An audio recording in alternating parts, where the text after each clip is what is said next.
Estamos en una nueva temporada de Eureka. Es nuestra ya novena temporada de Eureka. Y hoy tenemos como invitado a Diego González Aguilera. Es catedrático de Ingeniería en la Universidad de Salamanca, en el centro de Ávila. Y es director de la unidad de investigación TIPOC. También es fundador de una spin-off. Bueno, su currículum es largo y casi no lo voy a detallar porque lo que nos interesa es lo que nos va a contar. Lo que sí diré de destacado es que es hasta donde mi conocimiento es tengo de la Universidad de Salamanca, y de los grupos que mantienen más relación con empresas y realizan tienen más proyectos relacionados con empresas fuera de la universidad. Es decir, es un grupo muy aplicado y es muy ecléptico. He visto que tenéis actividades de lo más variadas. Su grupo se llama Tecnología de la Información para la Digitalización, TIDOP, y la verdad que me llama la atención la cantidad de personas que integran tu grupo. Una cosa de las que he visto que hacéis, que es casi la que más me llamó la atención, y es que tienes una revista, bueno, tienes no, eres editor, no sé si también fundador de la revista Drones, que es una revista de ámbito internacional muy bien posicionada. Y esto viene a cuento de lo que quiero que hablemos hoy, y es que vamos a hablar de dos temas fundamentales, de drones y de gemelos digitales. Bueno, ¿qué nos dices un poco de tu revista para empezar y de tu grupo? Así, haznos tú una brevísima presentación. Muy bien, pues nada, lo primero de todo, darte las gracias, José Guillermo, por tus palabras y tu presentación. Un placer estar aquí con los oyentes para contarles lo que hace el grupo TIDOP en todo lo que es transferencia de tecnología en drones y en gemelos digitales, ¿no? Más allá de eso, pues el grupo desarrolla soluciones, como bien decías, muy cercana al lenguaje que hablan las empresas. Eso siempre en la universidad nos cuesta mucho, bueno, pues poner en valor, porque también hay que subrayar que desarrollar un producto y ni siquiera un producto, un prototipo muchas veces requiere una o dos vidas, ¿no? Para poder conseguirlo y que al final ese producto o ese prototipo se pueda utilizar. En este caso, bueno, pues el grupo que nace en el año 2005 ya cuenta con más de 70 investigadores e investigadoras. Se centra mucho en temas de drones y gemelos digitales, como bien pasaremos a continuación a destacar, pero también no hay que olvidar aspectos muy potentes en energías renovables y en materiales avanzados. Empezando por el primero, por este de drones que querías comentar, nada, deciros que Drones es una revista internacional que ya está indexada en las mejores bases de datos, que en el año 2014 tratamos de convencer a la editorial en que nos dejen impulsar esta revista, cosa que cuesta en sus primeros inicios porque nos ven muy jóvenes para dirigir una revista científica, pero bueno, logramos convencer a la editorial suiza, logramos impulsar la revista y logramos indexarla en las mejores bases de datos científicas en tan solo 5 años con un factor de 5,5 y 7,2 en Web of Science y en Scopus, que es como la Champion League de las revistas científicas. Esto pues ha bueno, pues generado, ¿no? que a día de hoy la revista esté recibiendo más de 1.000 artículos al año. Gestionar esto, como se pueden imaginar los oyentes, pues es muy complicado, pero a la vez es satisfactorio, ¿no? Porque tienes la posibilidad de conocer lo que otros grupos, otras empresas están realizando y desarrollando en la más absoluta barrera del conocimiento relacionado con los drones. La revista abarca todo lo que tiene que ver con drones, desde el diseño y la fabricación, la sensórica, las aplicaciones, el procesado, es decir, que sin duda es una revista a día de hoy pues un referente en la comunidad científica y que al grupo le está dando también mucha visibilidad por su músculo y su potencial en toda esta temática. Bueno, aquí vamos a empezar hablando de drones a un nivel muy básico. Yo como anécdota me compré un dron hace 15 años o algo así y era un juguete. y tenía casi la imagen de juguete. Veía que lo más que podía hacer era meterle una camarita para tomar imágenes, que, bueno, eso es lo más básico. Claro, cuando veo tu revista y veo que se publican cientos de artículos solo en tu revista sobre drones, pues esto es un campo como muy amplio. Empezando por lo más básico, ¿qué tipos de drones hay y para qué se utilizan? Pues sí, todo el mundo casi suele pensar que un dron es algo aéreo y que vuela, y no, también hay drones terrestres, hay drones acuáticos y drones subacuáticos que van por debajo del agua, con lo cual dron al final es una palabra que abarca a un dispositivo mecánico, electrónico, no tripulado. Y el hecho de que no sea tripulado, el valor fundamental que tiene es que no pone en riesgo la vida de ese piloto, ya sea en un vehículo terrestre, acuático o aéreo, ¿no? Que es el que más estamos viendo en los medios de comunicación.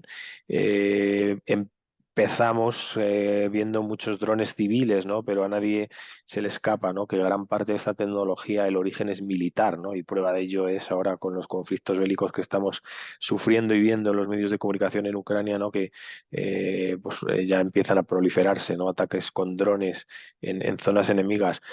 Con esto quiero decir que más allá de la tecnología dron en el mundo civil, que se ha democratizado y que se ha extendido a numerosas aplicaciones, tanto aéreas, terrestres como acuáticas, pues están los drones militares. No obstante, nuestra revista, y en este sentido la política de la editorial es muy clara, se centra única y exclusivamente en desarrollos científicos en el marco civil y alejado del tema militar, ¿no? Es una consigna que no solo la editorial suiza BDPI, sino otras editoriales, pues establecen, ¿no? Que no se permita publicar aspectos relacionados con temas bélicos. Bueno, en estos días en Salamanca, cuando estamos grabando esto, en Salamanca hay unas presentaciones, unas exhibiciones muy interesantes de la Policía Nacional. Y ocupa un lugar destacado la presencia de drones aéreos continuamente. Bueno, entiendo que las actividades de lo que son las aplicaciones policiales, que tienen frecuentemente usos no solo de protección, sino de salvamento, y no solo de salvamento, también de multas. O sea, cuando vamos por la carretera, antes había un helicóptero y ahora puede que además de un helicóptero haya un dron. Eso entiendo que también está incluido en lo que llamaríamos, ¿no? En las aplicaciones que incluir, ¿no? Entiendo que pues así o no. Totalmente. Al final el dron es un pájaro aéreo no tripulado y que proporciona una vista de pájaro inmejorable. Es decir, a nadie se le escapa, ¿no? Que la perspectiva o la limitación del ser humano con su altura física pues es muy grande, sobre todo cuando tenemos que analizar determinados escenarios que tienen que ver con la seguridad.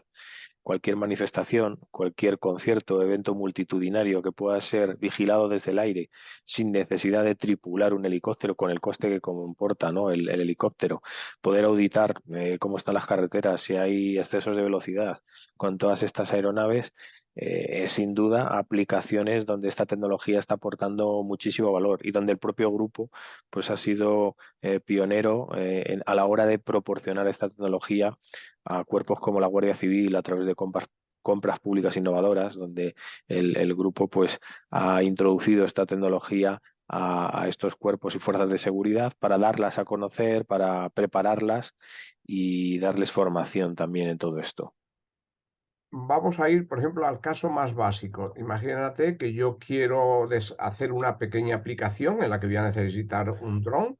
Imagínate que soy fotógrafo. Eh, para eso, aparte de comprar el dron, necesito una licencia. Sí, sí, sí, sí. Salvo que ese dron sea de juguete, como antes comentabas, que los hay hasta cierto peso, exactamente ahora no sé el número de gramos, ¿no? que tenía que tener, el resto ya requiere de un licenciamiento, de dar de alta la aeronave con la que vas a hacer esos vuelos, de establecer la zona en la que vas a volar, dar de alta también el vuelo, es decir, cada vez que se hace una operación hay que darlo de alta. Sí, ahí hay una serie de protocolos que no solo son comprar la aeronave, que también tú tienes que comprar esa aeronave, tienes que comprar ese dron, tienes que decidir por qué marca o por qué tipo de aeronave aérea, si es en este caso ya que son los más populares, nos centramos en aérea, pues tienes que decidir algo muy importante, que es si tu dron va a ser de ala fija, que se llama, es decir, va a ser una avioneta con ala fija, o va a ser multirotor, va a ser ese tipo de helicóptero, ¿no? que tiene varios motores, por eso ese nombre de multirotor. Y luego tampoco es trivial, la decisión es qué sensor, qué capacidad de carga vas a meter en ese dron, qué tipo de sensores vas a poner en el dron, y todo depende de la aplicación final a la que quieras destinar el dron, ¿no? Si es una aplicación de seguridad, si es una aplicación de incendios, si es una aplicación de mediciones de parcelas, si es una aplicación de agricultura de precisión. Y al final, algo que sí que estamos viendo con los drones y los medios de comunicación es que cada vez más, ¿no? El dron está haciendo nuevos nichos de mercado, nuevos modelos de negocio, ¿no? Y bueno, pues se espera, de hecho, los estudios que se hacen de los drones para el futuro se les augura un crecimiento exponencial, ya no solo al uso, sino a las aplicaciones que se van a llevar a cabo. Bueno, la aplicación que yo más percibo es en grabaciones de cualquier tipo, documentales, realización de película. Cuando uno está viendo una película, fácilmente se da cuenta que muchas imágenes están tomadas por drones. Un aficionado como yo a la fotografía o al vídeo, yo puedo coger un dron, insisto en lo anterior, puedo coger un dron de los que hay en el mercado que no son muy caros. Con 1.000 euros ya puedes conseguir un buen dron. Eh, Eso puedo hacerlo y puedo usarlo como para ir a hacer grabaciones de naturaleza y este tipo de cosas.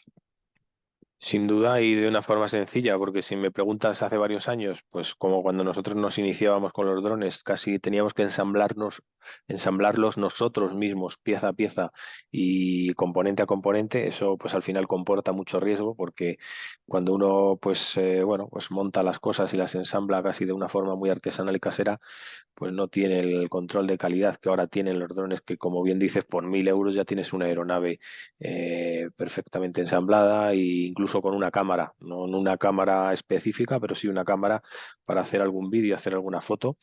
Sí se puede hacer, insisto, siempre y cuando uno se dé de alta y cumpla con la normativa vigente, ¿no? Una cosa que me llama la atención en los desarrollos cada vez más avanzados, lo primero es que un dron normalmente, voy a hablar me estoy un poco sesgado en el dron aéreo, aunque lo puedo extender también al dron acuático. Por cierto, hace poco me llamó la atención que los pescadores actuales llevan un dron subacuático que literalmente hace un barrido por debajo de un río y hasta lleva el anzuelo. Es una cosa que ya me dejó un poco alucinado, ¿no?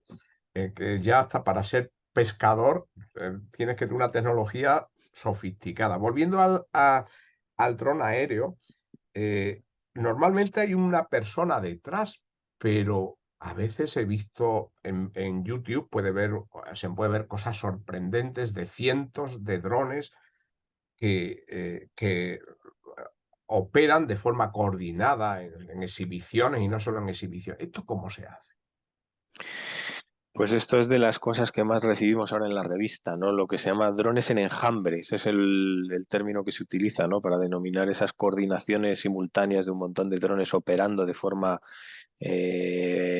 combinada y perfectamente orquestada.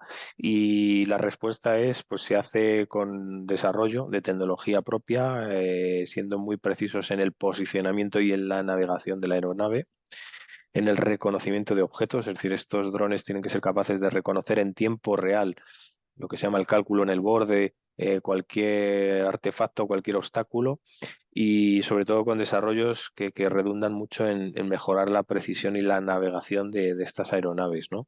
Es como se utilizan.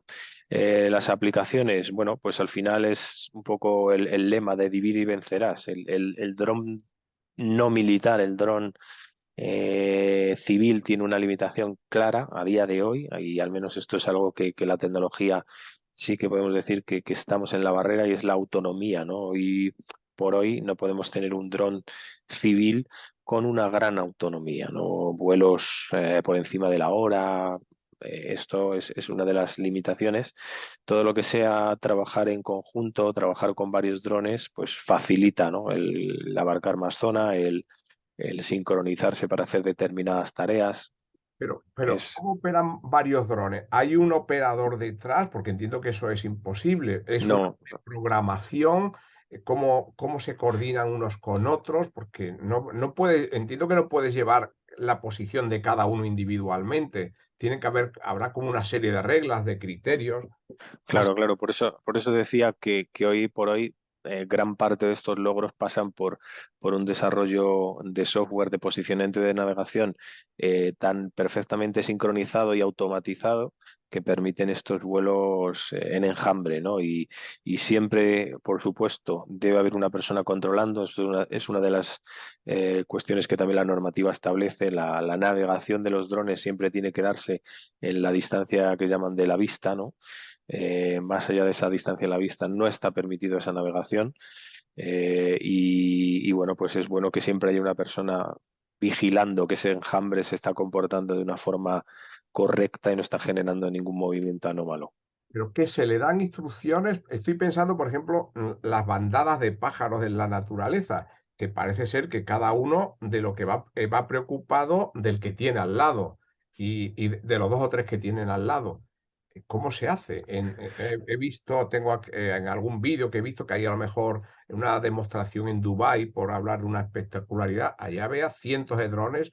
No puede estar programado cada dron autónomamente, sino que tendrá tener criterios de sincronización respecto a los próximos.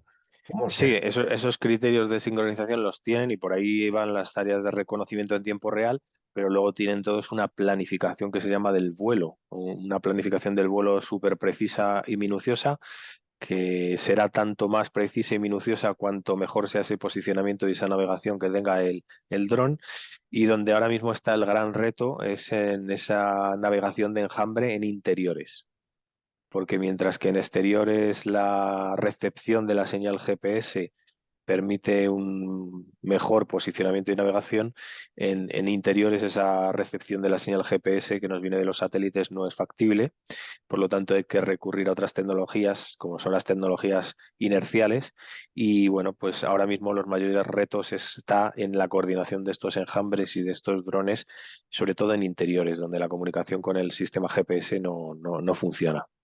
Y has hablado de que tiene que estar a la vista, pero yo estoy pensando en la aplicación en los drones en catástrofes, que a veces tendrían que penetrar en sitios inhóspitos de alguna manera. ¿Eso Sí, se está trabajando en ello?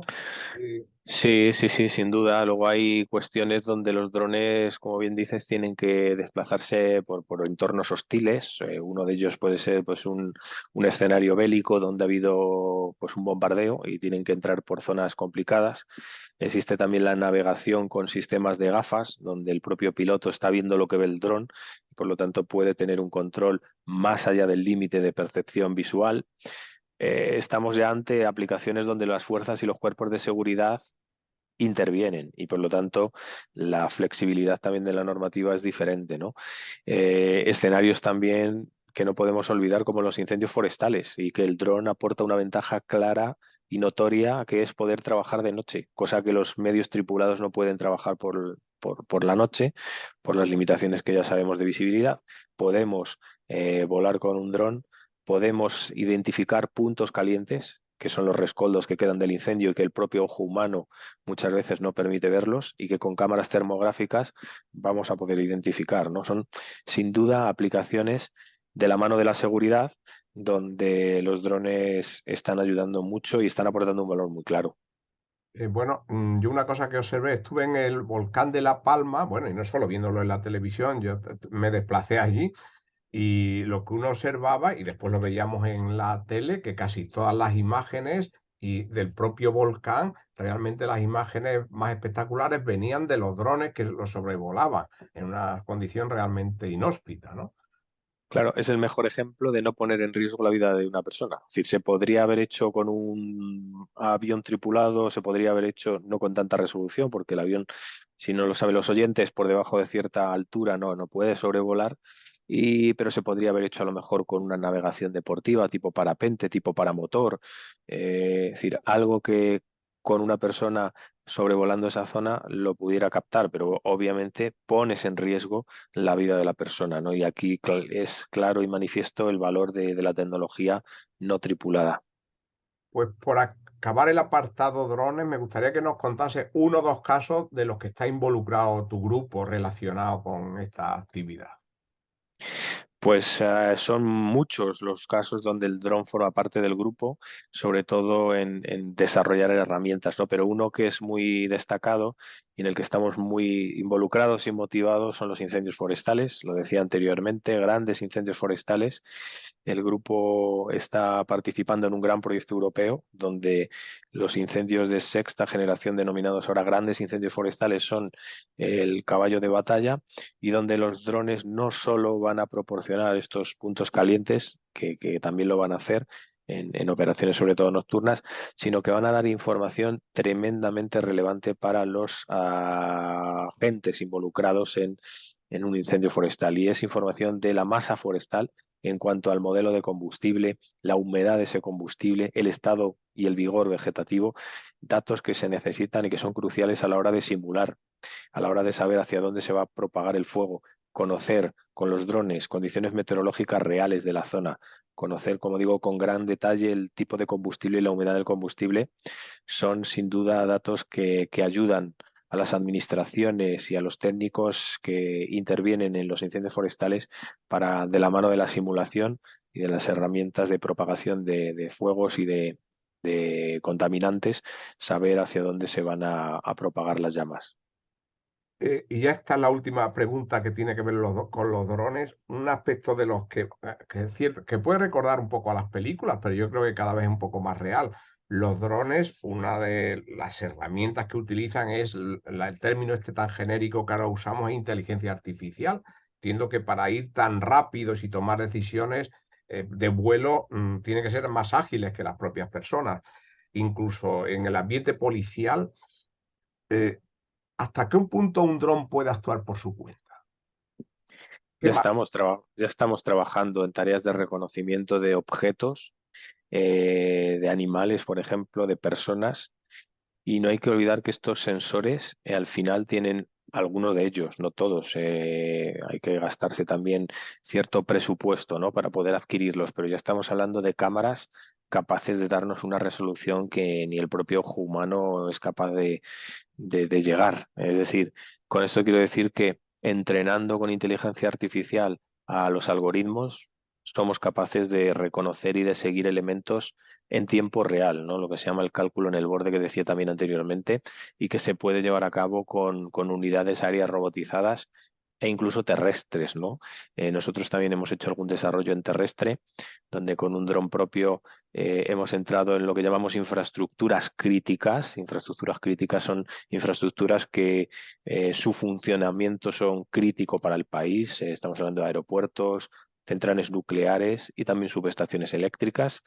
Hemos sido capaces de meter un dron terrestre por dentro de la subestación eléctrica, pasando por debajo de los transformadores, algo que sería imposible hacerlo con una persona humana, sobre todo si la infraestructura eléctrica está en funcionamiento.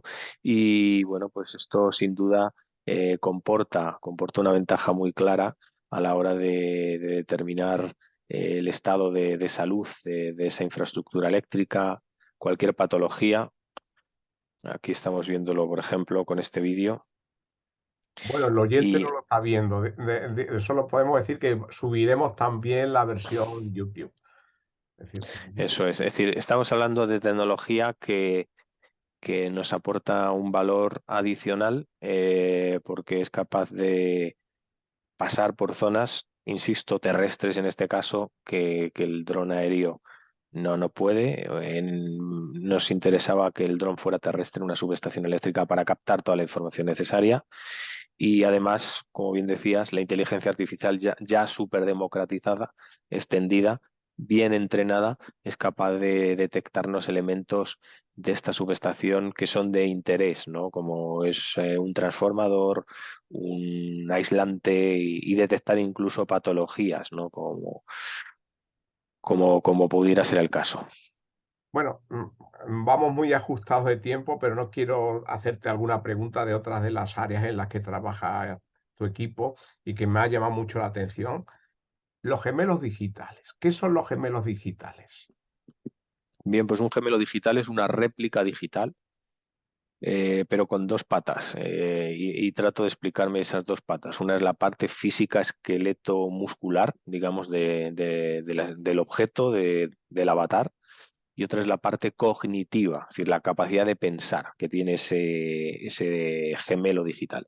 Si no tenemos las dos, no podemos hablar de gemelo digital. Si tuviéramos solo la digitalización, pues hablaríamos de digitalización, modelo tridimensional, pero el hecho de que tenga capacidad cognitiva, el hecho de que seamos capaces de codificar en ese gemelo digital la capacidad de decidir, la capacidad de predecir, la capacidad de prescribir cualquier problema que pueda tener, es lo que realmente unida a esa digitalización le da el concepto de gemelo digital. Por lo tanto, gemelo digital es la unión en un objeto o en un proceso de su digitalización, pero también de su capacidad de pensar, de su capacidad cognitiva.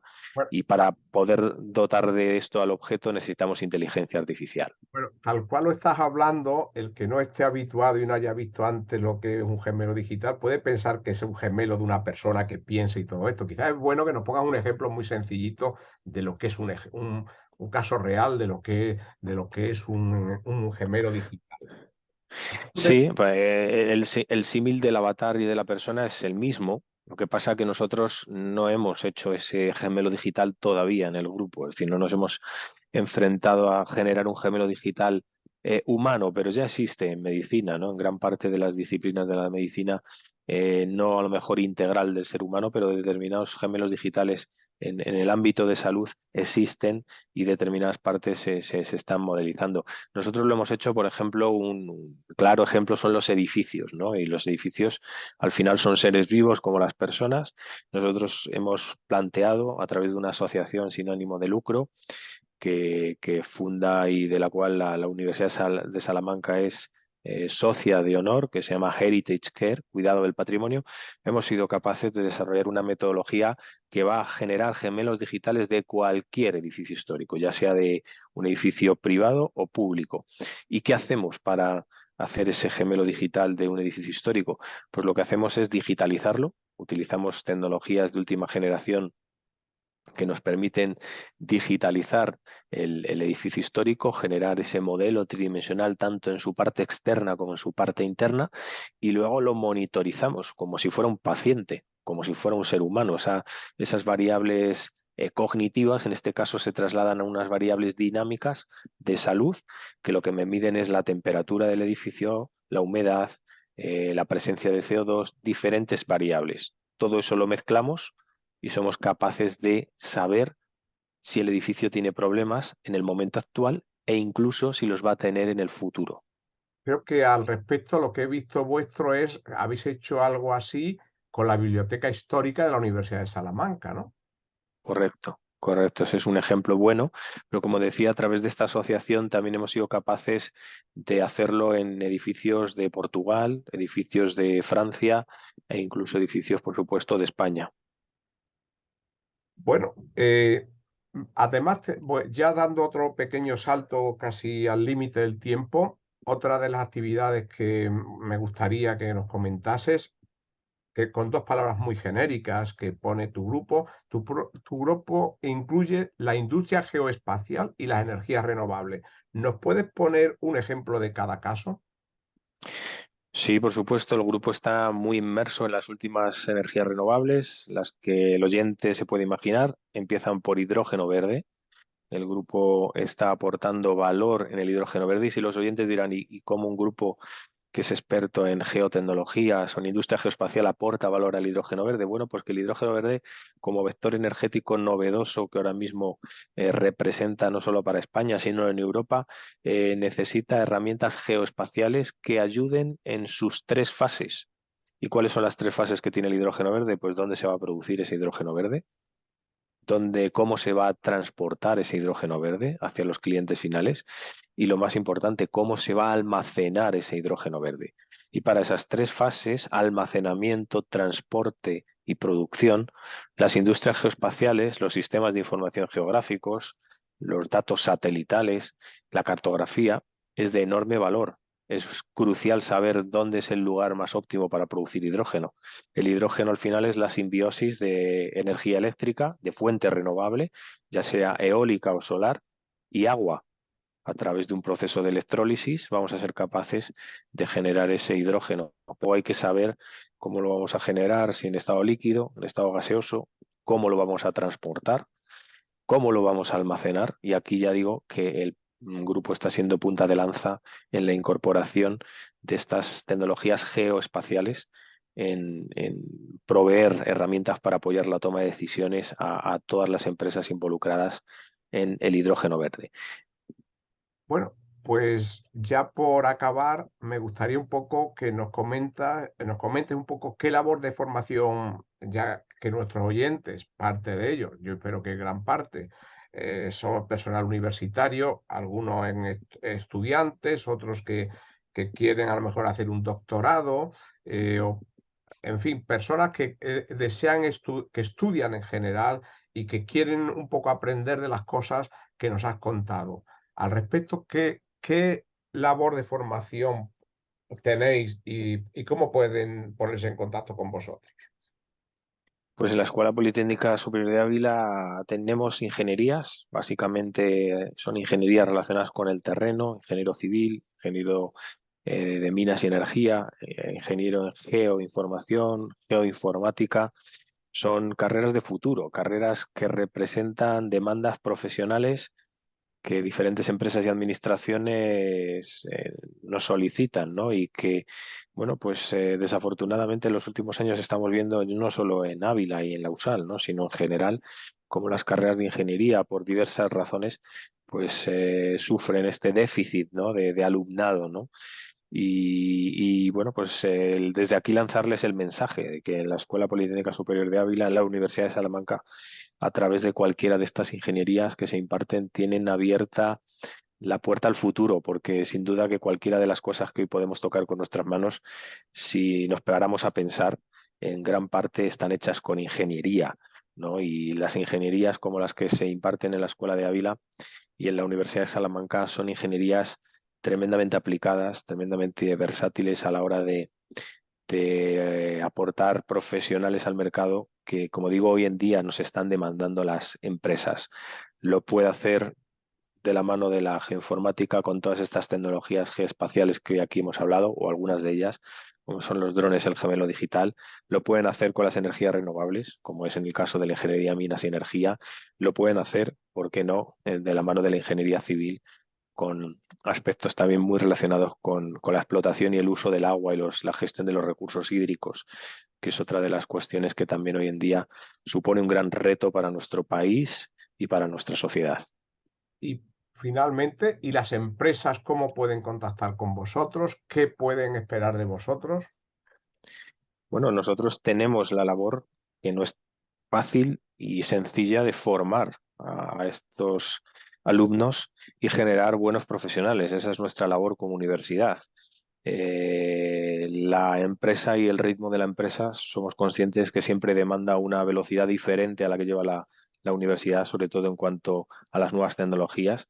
El mercado avanza mucho más rápidamente de lo que en ocasiones las universidades, sobre todo las públicas, tuviésemos el margen, ¿no? Y la capacidad de maniobra, pero en nuestra responsabilidad está el formar a buenos profesionales, a buenos egresados en ingeniería capaces de resolver esos problemas que hoy en día la sociedad y las empresas pues tienen encima de la mesa. Cada vez son problemas más complejos, porque hoy en día, yo siempre se lo digo a los alumnos, los problemas de hoy en día a solucionar requieren de trabajo multidisciplinar, interdisciplinar, trabajo en equipo. No se solucionan los problemas hoy con trabajo individual y es clave. Competencias transversales más allá de las específicas de las carreras, como trabajo en equipo, motivación, por supuesto, y capacidad de resiliencia, ¿no? Tan de moda está esa palabra ahora, ¿no? Muchas veces en estas disciplinas de ingeniería, en estas tareas de investigación, la perseverancia, la resiliencia y muchos de estos adjetivos, ¿no? Están presentes en el día a día y bueno, pues es lo que pretendemos desde Ávila y lo que esperamos generar, ¿no? Y si hablamos de empresas, no de formación, sino yo soy una empresita o gran empresa en Salamanca o donde sea, o en la comunidad o en España o en el mundo, y quiere contactar con tu grupo y tú qué trabajos, cómo pueden hacerlo y qué tipo de trabajo le podríais hacer. Bueno, la colaboración con la empresa es una señal de identidad del grupo desde hace ya muchos años. Entonces, lo que se hace es firmar un acuerdo de colaboración en el marco de un proyecto, ya sea nacional, ya sea europeo, ya sea regional, donde se establecen una serie de cláusulas. Básicamente es qué va a desarrollar la empresa, qué va a desarrollar la universidad, qué derecho de propiedad intelectual tiene la empresa, qué derecho de propiedad intelectual tiene la universidad, qué pago va a realizar la empresa a la universidad por llevar a cabo estos trabajos y se empieza a desarrollar el proyecto y la colaboración con la empresa.